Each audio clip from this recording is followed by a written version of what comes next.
नाज़रीन आदाब, न्यूज़ 18 उर्दू में आपका इस्तकबाल है। मैं हूं मोहम्मद वैसाल आज़म। आप देख रहे हैं ख़बर ख़ास में आज उस बहुत ही संजीदा और सख्त रिमार्क की जो आप इस वक्त हमारे पीछे देख रहे हैं। जी हाँ, एक और 1984 नहीं, 1984 ये एक ऐसा लफ्ज़ है, ये एक उस साल की निशानदेही करता है जब दिल्ली में ही नहीं बल्कि मुल्क के कई हिस्सों में एक बहुत ही ज़बरदस्त फसाद फूट पड़ा था। आपको याद होगा, और ये फसाद सिर्फ मुखालिफ फसाद था। लेकिन आज दरअसल ये बात हम क्यों कर रहे हैं?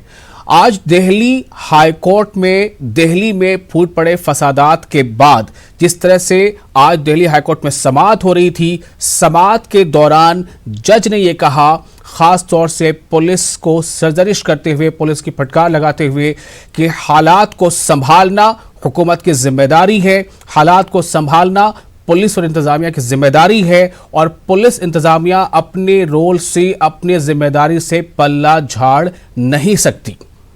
और इसी दौरान बहुत सारी डिटेल और आगे आपको हम बताएंगे। कोर्ट का ये रिमार्क था कि एक और 1984 नहीं होने देंगे।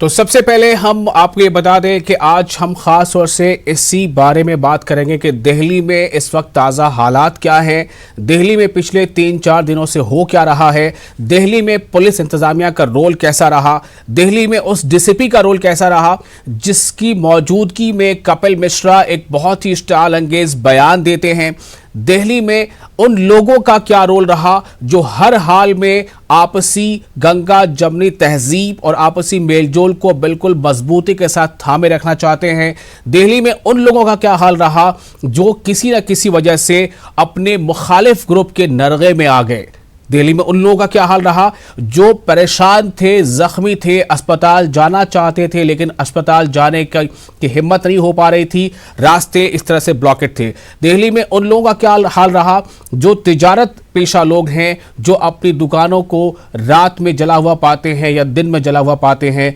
दिल्ली में उन लोगों का क्या हाल रहा जो रोजाना कमाते खाते हैं लेकिन उनके साथ अब उनकी जो पेट पर लात पड़ी है। मैं ये बोलना चाह रही हूँ, यार जो भी हो रहा है सर, हम रातों को सो नहीं पा रहे, we are not feeling safe sir, please let me complete sir. यहाँ पे इतना अनकंफर्टेबल फील होने लगा है सर, मैं I am a student sir, मैं पढ़ने नहीं जा पा रही हूँ, this is very hilarious here sir. हमारे जो भाई हैं सर यहाँ पे जो रहते हैं वो हमें प्रोटेक्ट कर रहे हैं सर यहाँ पे सर, प्लीज यहाँ उन लोगों की दुकानें जला। तो ये अभी आप सुन रहे थे अजीत डोभाल जो कौमी सलामती के मुशीर हैं, वो कल भी और आज भी उन्होंने दिल्ली के कई मुतासरा इलाकों का दौरा किया है। धार्मिक लोग सब, बट सर यहाँ पर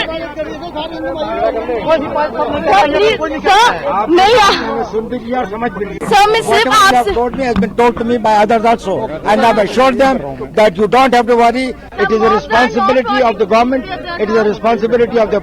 and everybody will stand up to their responsibility. नहीं अपना काम कर रही है sir, please don't their own job sir. आप इत्मीनान रखें। Okay, there is some strong step for us sir, we are believe you sir, thank you for coming, thank you very much, I give you my word of honour, we will do everything. अरे यार आए।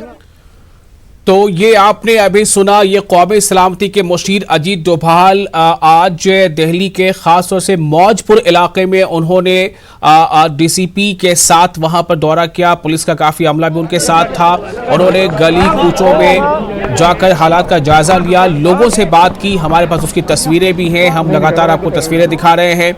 अजीत डोभाल, अब सवाल ये पैदा होता है कि दिल्ली की हुकूमत, दिल्ली दरअसल एक टेरिटरी है, उसकी जिम्मेदारी, उसकी हुकूमत, उसकी जो कमान है वो अरविंद केजरीवाल के हाथ में है, लेकिन दिल्ली का जो लॉ एंड ऑर्डर है, जो दिल्ली की पुलिस है, वो सीधे तौर पर मिनिस्ट्री ऑफ होम अफेयर्स यानी वजारत दाखिला के तहत है। तो किन किन लीडरों से ये उम्मीद की जा सकती थी कि वो सड़कों पर आते, लोगों से मिलते और लोगों में एतमाद बहाल करते? अजीत डोभाल ने जो किया है उसकी हर सतह पर ये सजाइश करनी पड़ेगी। लेकिन सवाल लोगों के जहन में ये है कि क्या ये कदम थोड़ा पहले नहीं उठाया जा सकता था? क्या जो लगातार बढ़ती तादाद है हलाकतों की, क्या उसे रोका नहीं जा सकता था? क्योंकि ये मुल्क के किसी ऐसे इलाके या दूर दराज इलाके या किसी गांव में नहीं हो रहा है, ये मुल्क की राजधानी दिल्ली के हालात हैं, जहां पर हालात को काबू में करने के लिए 3 दिन लग जाते हैं। आज चौथा दिन है, दिल्ली जो है वो खून के आंसू रो रहा है। दिल्ली मुल्क की राजधानी है, दिल्ली कहा जाता है कि दिल वालों की है, लेकिन इस दिल्ली को न जाने किसकी नजर लग गई है। अजीत डोभाल का यह काफिला उन इलाकों से गुजरा, खास तौर से जहां पर बहुत ज्यादा इस तशद्दुद का असर था और लोग काफी ज्यादा डरे सहमे हुए थे। और आपने अभी देखा कि वो लोगों से बातचीत कर रहे थे। हमारे पास कुछ और वीडियोस भी हैं जो हम आपको दिखाएंगे कि अजीत डोभाल ने इससे पहले जो मौजपुर इलाके में जब वो गए तो वो किस तरह का नजारा वहां था और कितनी बड़ी तादाद में लोग निकल कर उनसे मिलने और उनसे अपनी फरियाद कहने और बताने लगे।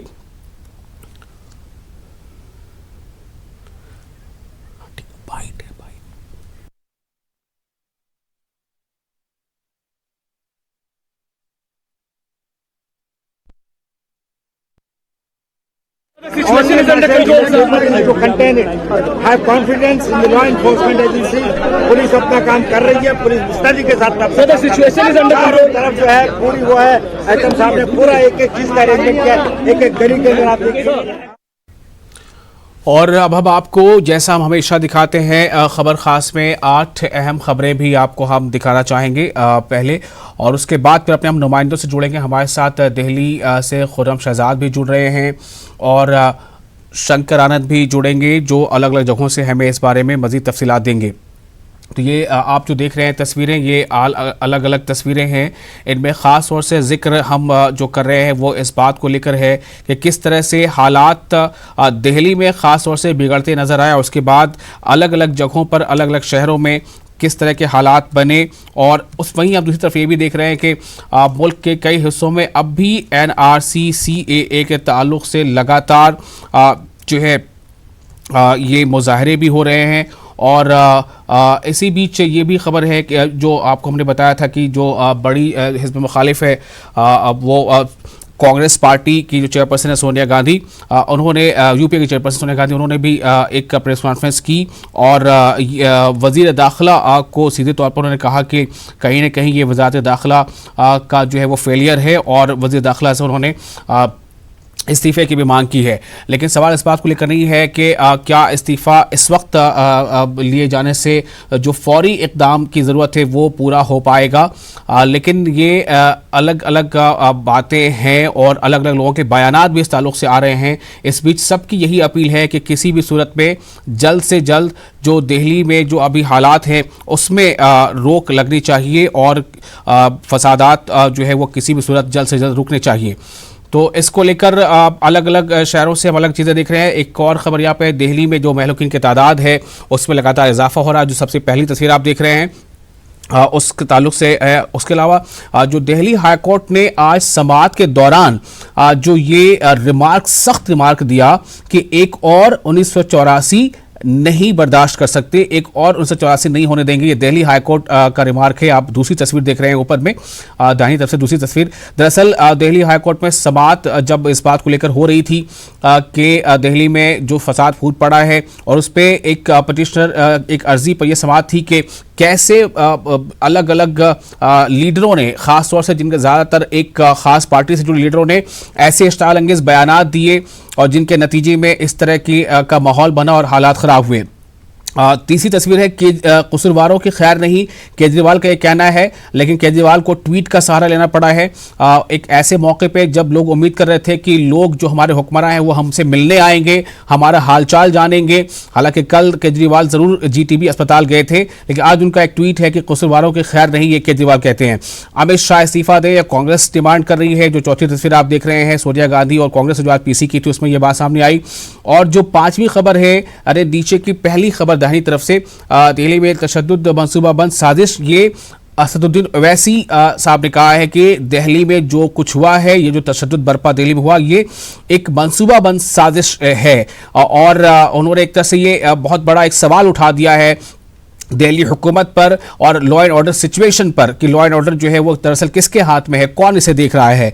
और सीलमपुर में एहतजाज लगातार जारी है। ये एक खबर आप देख रहे हैं जो छठी खबर है। शाहीन बाग पर जो आज समाअत हुई वो समाअत आज वो टल चुकी है। अगली तारीख के लिए 23 मार्च को उस पर समाअत अब होनी है। शाहीन बाग का ये जो वहाँ लगातार धरना जारी है, तकरीबन 70 दिन अब हो चुके हैं। उसके ताल्लुक से हालांकि जो इंटरलॉकेटर्स अपॉइंट किए गए थे उन्होंने अपनी रिपोर्ट सौंप दी थी, उसके बाद इस पर समाअत हुई है। लेकिन फिलहाल शाहीन बाग पर जो धरना है वो जारी है। उसके भी ताज़ा हालात से हम अभी आपको रूबरू कराएंगे। हमारे नुमाइंदे वहाँ उसके करीब ही मौजूद हैं। और मुंब्रा में एहतजाज का 37वां दिन है जहाँ पर एहतजाज जो है CAA NRC NPR के खिलाफ जारी है।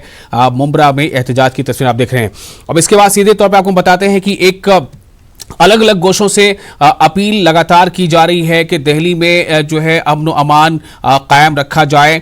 इसी सिलसिले में एक ट्वीट है जो सलमान निज़ामी की ट्वीट है, वो आपको हम दिखाना चाहते हैं इन 8 खबरों के अलावा। ये ट्वीट है जिसमें ये बताया गया है कि सलमान निज़ामी ने ट्वीट की है जिसमें दिल्ली में अमन बहाल करने की अपील की गई है, तशद्दुद में मुलव्वस न होने की अपील की गई है और ये बताया गया है कि ये वक्त भाईचारा कायम करने का है और इसे मलहूज़ नज़र रखा जाए और हिंदू और मुसलमान एक रूह के मासिल हैं। जो बांटना चाहते हैं उन्हें सजा होनी चाहिए, जो बांटना चाहते हैं उन्हें सजा होनी चाहिए। और उनका कहना है कि ये ऐसे जो लोग हैं, वारिस पठान या कपिल मिश्रा जैसे, ये लोग कौम के ठेकेदार नहीं हैं। तो ये अपील है, कई गोशों से अपील आ रही है। ये सलमान निज़ामी है, कांग्रेस लीडर, ये उनकी अपील है। और अब हम सीधे रुख करेंगे अपने नुमाइंदों का जो दिल्ली से हमारे साथ जुड़ रहे हैं। हमारे साथ खुर्रम शहजाद जुड़ रहे हैं और शंकर आनंद जुड़ रहे हैं। शंकर, मैं सीधे पहले आपके पास आना चाहता हूं। जिस तरह से आज सरगर्मी देखी गई, नेशनल सिक्योरिटी एडवाइजर जो है वो मौजपुर और दूसरे इलाकों में जायजा लेते नजर आए और लोगों में जो आज दिल्ली हाईकोर्ट की बहुत सख्त टिप्पणी है कि लोगों को भी ये एहसास होना चाहिए कि Z+ सिक्योरिटी उनके लिए भी है Z सिक्योरिटी। तो ऐसी कई सख्त रिमार्क के बीच लोगों को ये एहसास होना और दिल्ली हाईकोर्ट का ये कमेंट कि हम एक और 1984 होने नहीं दे सकते, इस बीच हम आपसे जानना चाहते हैं कि आप किस जगह पर हैं और आप वहां पर क्या हालात देख रहे हैं, कितना सुधार हालात में नजर आ रहा है। शंकर,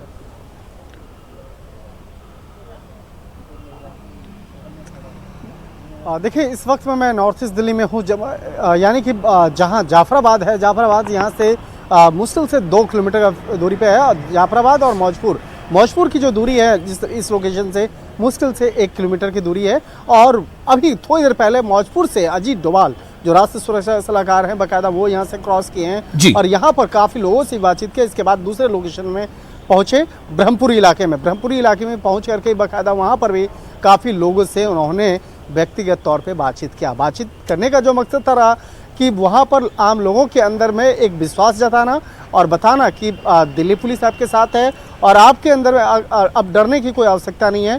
तो एक तरह से कहीं न कहीं एक सकारात्मक मैसेज देने का काम किया गया है अजीत डोभाल के द्वारा। और अजीत डोभाल खुद जा कर के आम लोगों से मिल रहे हैं और आम लोगों से बातचीत कर रहे हैं और उनके अंदर में एक विश्वास दिलाने की कोशिश कर रहे हैं। जिस तरह से कहा जाए, नॉर्थ ईस्ट दिल्ली के कई इलाकों में बाकायदा कई स्थानों पर हिंसा हुई, तो वो हिंसा वाले इलाकों में बाकायदा वो अजीत डोभाल जा रहे हैं और वहाँ पर जा कर के आम लोगों से मुलाकात कर रहे हैं। उनके साथ में दिल्ली पुलिस के special commissioner law and order SN Srivastava भी हैं, जो बाकायदा उनके साथ में हैं और जाके अलग अलग इलाकों में जा कर के इलाकों के बारे में बता रहे हैं कि वहाँ पर किन किन इलाकों में किस तरह से हिंसा हुई है और कहाँ पर किस तरह के हालात हैं।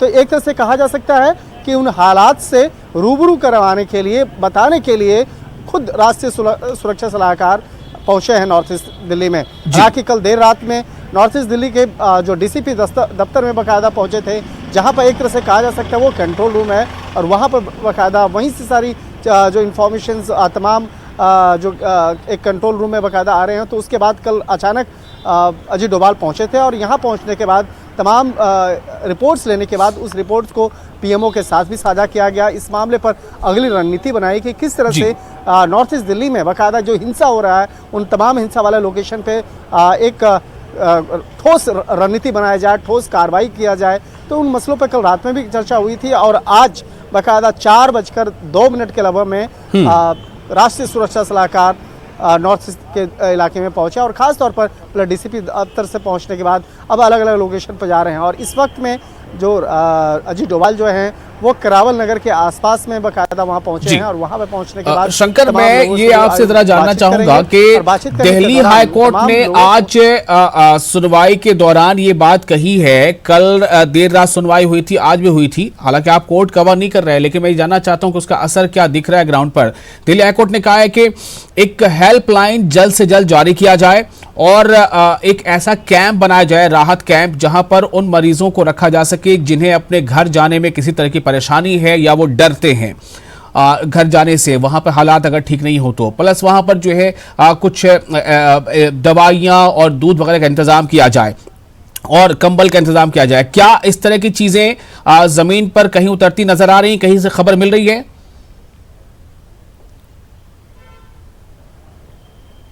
देखिए, कोर्ट ने स्पष्ट तौर पे आज निर्देश देते हुए कहा है कि देखिए, जिस तरह से राजधानी दिल्ली में एक सिचुएशन क्रिएट हुआ है, इस मामले पर दिल्ली पुलिस के जो मुखिया है उनका हाथ पैर नहीं बांधा गया। कहना उनका स्पष्ट तौर पे था कि जो कानून व्यवस्था के लिए जो भी उचित हो सकता है आप वो कार्रवाई करें। तो एक तरह से कहीं न कहीं दिल्ली पुलिस को एक इशारे में इस साफ तौर पर एक ग्रीन सिग्नल मिला है कि अगर आपको कहीं भी अगर कानून व्यवस्था को बेहतर बनाने के लिए अगर कोई उचित कार्रवाई करनी होती है तो आप करें, क्योंकि कानून को हाथ में लेने का हक शंकर, आपको थोड़ा रोकना चाहूंगा। अरविंद केजरीवाल इस वक्त खिताब कर रहे हैं असेंबली में, जरा सुनते हैं। लोगों की तरफ से मैं उनके परिवार को यह आश्वासन देना चाहता हूं कि आपके बेटे की शहादत हम किसी भी हालत में बेकार नहीं जाने देंगे। रतनलाल जी दिल्ली की उस तस्वीर के लिए शहीद हुए जिसमें मेलानिया ट्रंप हमारे दिल्ली के एक सरकारी स्कूल में आती है। वो दिल्ली की नफरत वाली तस्वीर के लिए शहीद नहीं हुए। मैं उनके पूरे परिवार को इस सदन की तरफ से आश्वासन देना चाहता हूं कि आपकी पूरी जिंदगी की जिम्मेदारी अब हमारी है। आप बिल्कुल चिंता मत करना। ये सदन, हम सारी पार्टियां, मैं सारी पार्टियों की तरफ से आश्वासन देता हूं, ये सदन, ये सरकार आपका ख्याल रखेगी।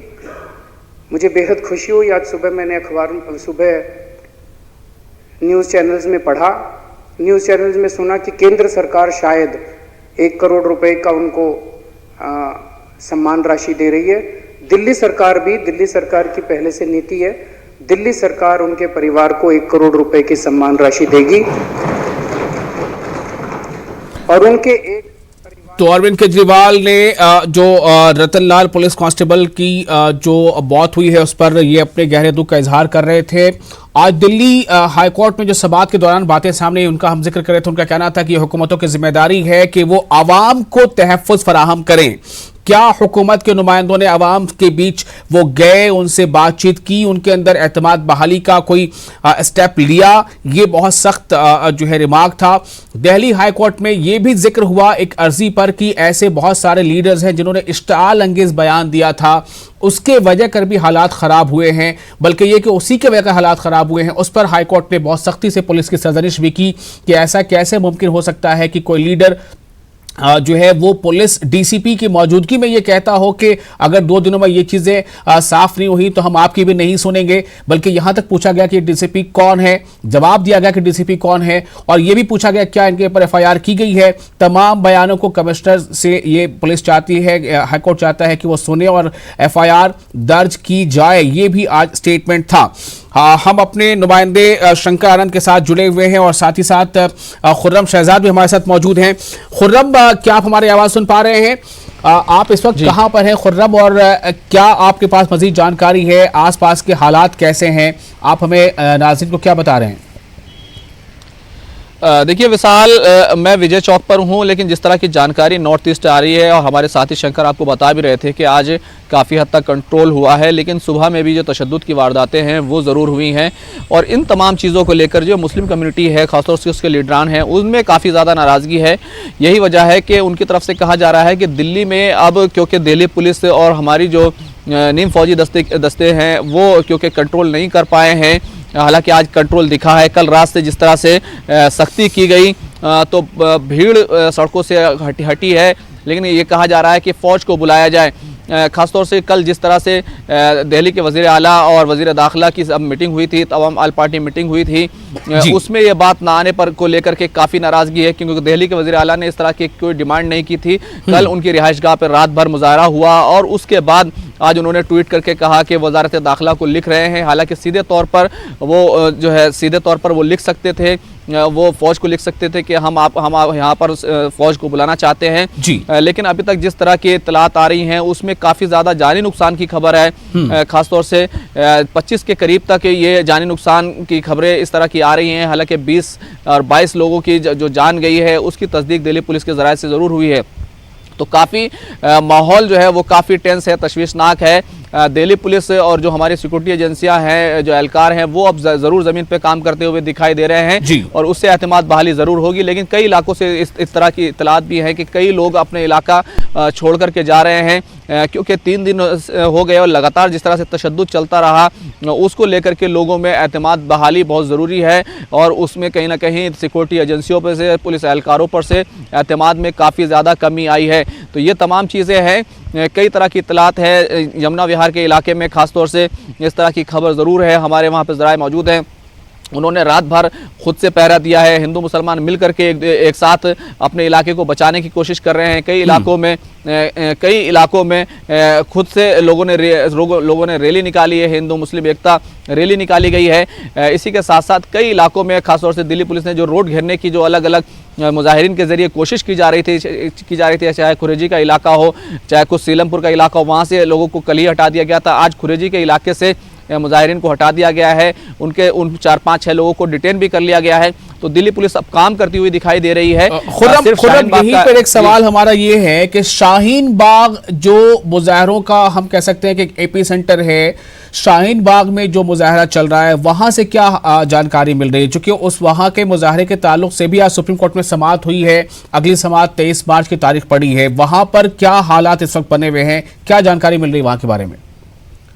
देखिए, लोगों में डर और खौफ का माहौल तो ज़रूर दिखाई दे रहा है, लेकिन वहाँ पर अभी भी मुजाहरा जारी है, क्योंकि सुप्रीम कोर्ट ने आज ज़रूर ये साफ़ कर दिया कि दिल्ली में जिस तरह के हालात हैं उसमें सुप्रीम कोर्ट किसी तरह की हिदायत जारी नहीं कर रहा है, बल्कि ये कहा गया कि दिल्ली पुलिस के हाथ हमने नहीं बांधे हैं। ग्राउंड रियलिटी को देखते हुए और कई जो हालात हैं उसमें आउट ऑफ द वे जा कर के भी दिल्ली पुलिस कार्रवाई कर सकती है। यानी सुप्रीम कोर्ट ने अपनी तरफ से कोई ऑर्डर नहीं दिया है, कोई हिदायत जारी नहीं की है, लेकिन ये भी साफ कर दिया है कि अब दिल्ली पुलिस को काम करता हुआ दिखना होगा। यही वजह है कि जिस तरह से आज जो शुमाल मशरिकी दिल्ली तशद्दुद का मामला, क्योंकि इस पूरे मामले से जुड़ा हुआ है, सुप्रीम कोर्ट ने कहा है कि कल हम इस मामले पर, क्योंकि वो दोबारा से सुनवाई करेंगे और जिन लोगों ने भड़काऊ इश्तियाल अंगेजी की थी, बयानात दिए थे, उनके जो इलेक्शन के जमाने के बयानात भी थे वो भी आज कोर्ट रूम में चले। और ये कहा गया कि जो भी इश्तियाल अंगेज बयानात दिए गए हैं उन पर FIR दर्ज क्यों नहीं हुई, और कल तक इस पर जो है दिल्ली पुलिस से तमाम बयानात को देख करके जो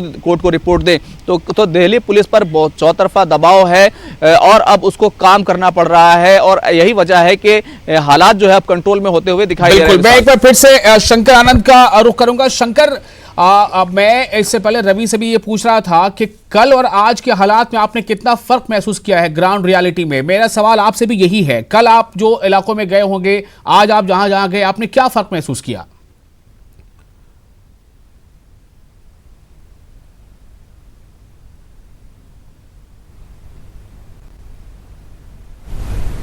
शंकर,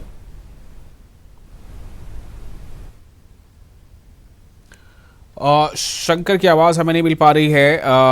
हम फिर से एक बार कोशिश करते हैं बात करने की। शंकर, मेरा सवाल अगर आप सुन पा रहे हो, मैं ये जानना चाह रहा था कि जिस तरह से ये तेज़ी से फैलता गया मामला भजनपुरा और जाफराबाद और उसके करवाल नगर, तो कल और आज में आपने क्या फ़र्क महसूस किया गया है? ज़मीनी हकीकत कितनी है तब्दीली की?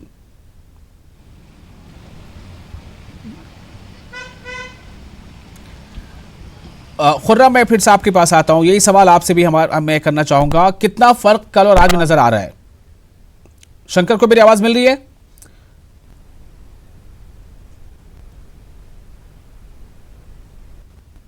आपकी आवाज आ रही है? जी शंकर, मेरा सवाल सिर्फ ये था डाटशल में कि कल और आज में कितना फर्क आपने महसूस किया है जब आप जिन इलाकों में गए?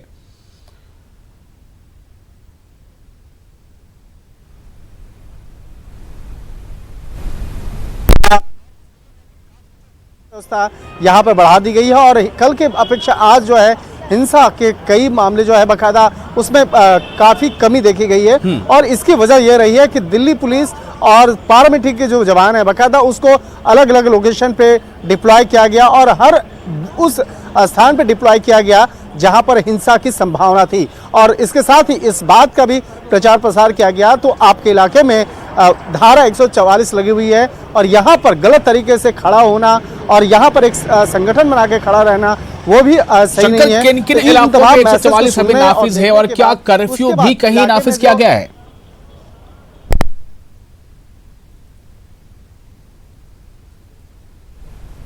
बातचीत किया जाए तो करावल नगर, ब्रह्मपुरी, वजीराबाद, मौजपुर, ये जो इलाके हैं जहां सबसे ज्यादा हिंसा के मामले देखने को मिले हैं, गोकुलपुरी और इसके साथ साथ में कई ऐसे इलाके हैं जहां खजूरी खास, तो जिन इलाकों में सबसे ज्यादा वहां पे हिंसा हुई, चांदबाग का इलाका, तो उन स्थानों पे बाकायदा विशेष तौर पर वहां पर अर्धसैनिक बलों को लगाया गया। इसके साथ ही जो दिल्ली पुलिस के जो विशेष टीम थे बाकायदा उसको वहां डिप्लॉय किया गया और लोगों के अंदर में इस बात की को पहुंचाया गया कि वहां पर कोई भी आप गलत तरीके कोई भी हरकत ना करें, ना ही वहां पर हिंसा अपने हिंसा करते हुए कानून का उल्लंघन करें।